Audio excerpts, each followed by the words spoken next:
समूद कौम के वही लोग हैं जो पहले आद की हलाकत के बाद हजरत हुद अलैहिस्सलाम के साथ बच गए थे और उनकी नस्ल आदे सानिया द्वितीय आद कहलाई। उनको समूदे इरम भी कहा गया। समूद की बस्तियां, समूद की आबादियां हिज्र में थी। हिंजाज और शाम के दरमियान वादी कुरा तक जो मैदान नजर आता है, ये सब उनके रहने की जगह है। समूद की बस्तियों के खंड और निशान आज तक मौजूद हैं। इनकी खास बात यह है कि इन बस्तियों में मकान पहाड़ों को काटकर बनाए गए थे, गोया समूद तामीरात के मामले में बहुत ज्यादा माहिर थे। समूद का ज़माना, समूद के ज़माने के मसले के बारे में कोई तयशुदा बाकायदा वक्त नहीं बताया जा सकता, अलबत्ता यकीनी तौर पर कहा जा सकता है कि इनका ज़माना हजरत इब्राहीम अलैहिस्सलाम से पहले का ज़माना है। समूदियों का मजहब, समूद अपने बुतपरस्त पुरखों की तरह बुतपरस्त थे। वे खुदा के अलावा बहुत से बातिल माबूदों के परस्तार थे और शिर्क में डूबे हुए थे। इसलिए उनकी इस्लाह के लिए भी और उन पर हक वाज़ेह करने के लिए भी उन्हीं के कबीले में से हजरत सालेह अलैहिस्सलाम को नसीहत करने वाला पैगंबर और रसूल बनाकर भेजा, ताकि वो को सीधे रास्ते पर लाए, उन पर वाज़ेह करे कि कायनात की हर चीज़ अल्लाह के एक होने और अकेले होने पर गवाह है। उन्हें अल्लाह की नेमतें याद दिलाए और बताए कि परस्तिश और इबादत के लायक एक अल्लाह के अलावा दूसरा कोई नहीं।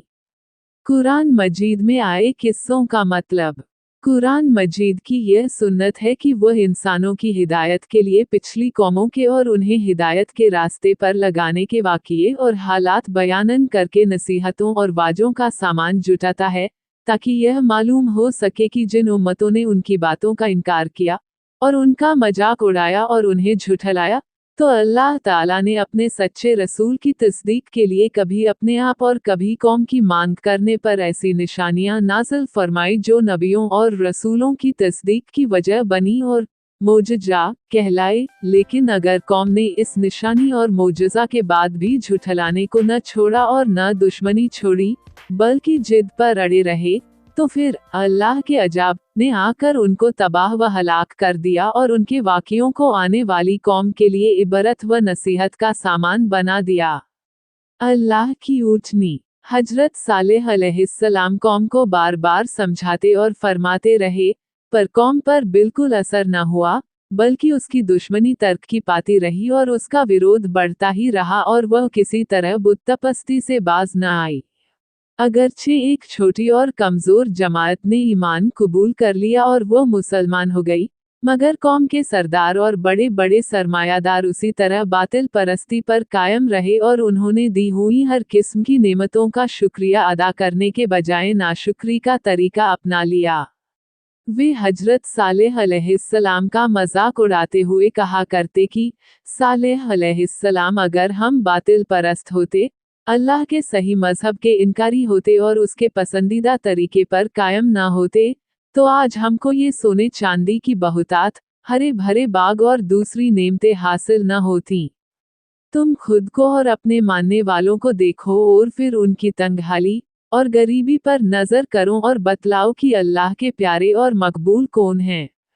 हजरत सालेह अलैहिस्सलाम फरमाते कि तुम अपने इस ऐश और अमीरी पर शेखी न मारो और अल्लाह के सच्चे रसूल और उसके सच्चे दीन का मजाक न उड़ाओ, इसलिए अगर तुम्हारे घमंड और दुश्मनी का यही हाल रहा, तो पल में सब कुछ फना हो जाएगा और फिर न तुम रहोगे और न ये तुम्हारा समाज। बेशक ये सब अल्लाह की नेमतें हैं, बशर्ते कि इनके हासिल करने वाले उसका शुक्र अदा करें और उसके सामने सरे नियाज झुनकाएं, और बेशक यही अजाब व लानत के सामान है, अगर इनका इस्तिकबाल शेखी व गुरूर के साथ किया जाए। इसलिए ये समझना गलती है कि ऐश का हर सामान अल्लाह की खुशनुदी का नतीजा है।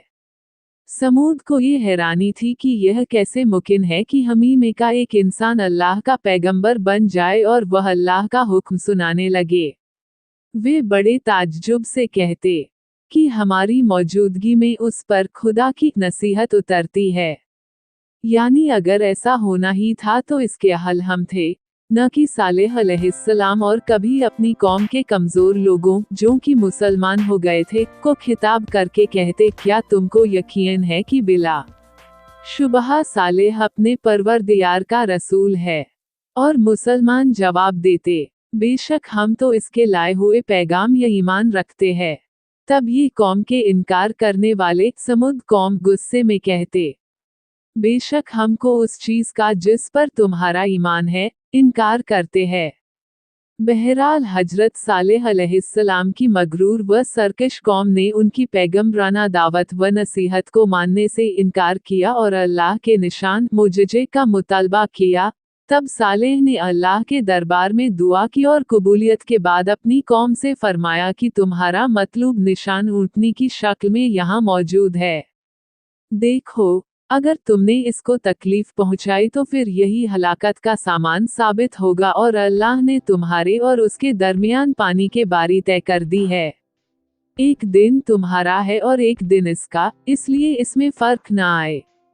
कुरान मजीद ने इसे नाकतुल्लाह, अल्लाह की ऊँटनी कहा है, ताकि यह बात नजरों में रहे कि यूं तो तमाम मखलूक अल्लाह ही की मिल्कियत है, मगर समूद ने चूंकि उनको खुदा की एक निशानी की शक्ल में तलब किया था, इसलिए उसकी मौजूदा खुसूसियत ने उसको अल्लाह की निशानी का लक़ब दिलाया।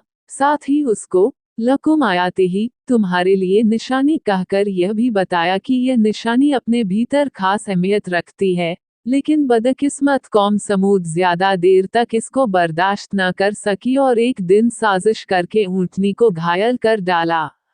हजरत सालेह को जब यह मालूम हुआ तो आंखों पे आंसू लाकर फरमाने लगे, बदबख्त कौम, आखिर तुझसे सब्र न हो सका, अब अल्लाह के अजाब का इंतजार कर। 3 दिन के बाद न टलने वाला अजाब आएगा और तुम सबको हमेशा के लिए तहस नहस कर दिया जाएगा।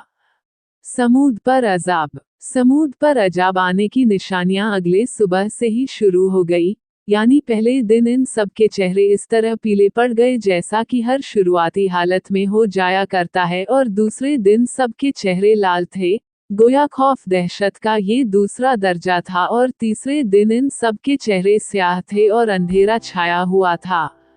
ये खौफ व दहशत का वह तीसरा दर्जा है जिसके बाद मौत का दर्जा रह जाता है। बहरहाल इन 3 दिनों के बाद वादा किया गया वक्त आ पहुंचा, और रात के वक्त एक हैबतनाक आवाज ने हर आदमी को उसी हालत में हलाक कर दिया जिस हालत में वह था। कुरान मजीद ने हलाक कर देने वाली आवाज को किसी जगह साइका, कड़कदार बिजली, और किसी जगह रजफा, जलजला डाल देने वाली चीज, किसी जगह तागिया, दहशतनाक, और कहीं सहा, चीख फरमाया। एक तरफ समूद पर यह अजाब आया और उनकी बस्तियों को तबाह व बर्बाद करके सरकशों की सरकशी और घमंडियों का अंजाम जाहिर हुआ, जबकि दूसरी ओर हजरत सालेह अलैहिस्सलाम और उनकी पैरवी करने वाले मुसलमानों को अल्लाह ने अपनी हिफाजत में ले लिया और उनको इस अजाब से महफूज रखा। कुछ इबरतें। अल्लाह की सुन्नत यही रही है, मगर अल्लाह की इस सुन्नत से नबी अकरम सल्लल्लाहु अलैहिस्सलाम की रिसालत का पैगाम अलग है। इसलिए कि आपने साफ कहा है कि मैंने अल्लाह से दुआ मांगी कि वो मेरी उम्मत दावत हो या उम्मत इजाबत में अजाब मुसलत न फरमाए, और अल्लाह ताला ने मेरी दुआ कबूल फरमा ली। कुरान मजीद ने इसकी तस्दीक इस तरह की है, ए रसूल, इस हाल में कि आप उनमें मौजूद है, अल्लाह ताला इन काफिरों पर अजाब मुसलत न करेगा। किन जो कौम अपने नबी से इस वायदे पर निशान तलब करे कि अगर उनका मतलूब निशान जाहिर हो गया तो ये जरूर ईमान लाएंगे, फिर दे ईमान न लाए तो उस कौम की हलाकत यकीनी हो जाती है। अल्लाह ताला जब तक कि वह तौबा न कर ले और अल्लाह के दीन को कबूल न कर ले या अल्लाह के अजाब से सफ़ाए हस्ती से मिटकर दूसरों के लिए इबरत का सबब न बन जाए। यह मुहलिक गलती और नफ्स इंसान खुशैशी, रफाहियत और दुनियावी जाह व जलाल देखकर यह समझ बैठे है कि जिस कौम या फर्द के पास ये सब कुछ मौजूद है वह जरूर अल्लाह ताला के साए में है और उनकी खुशैशी अल्लाह की खुशनुदी की निशानी है।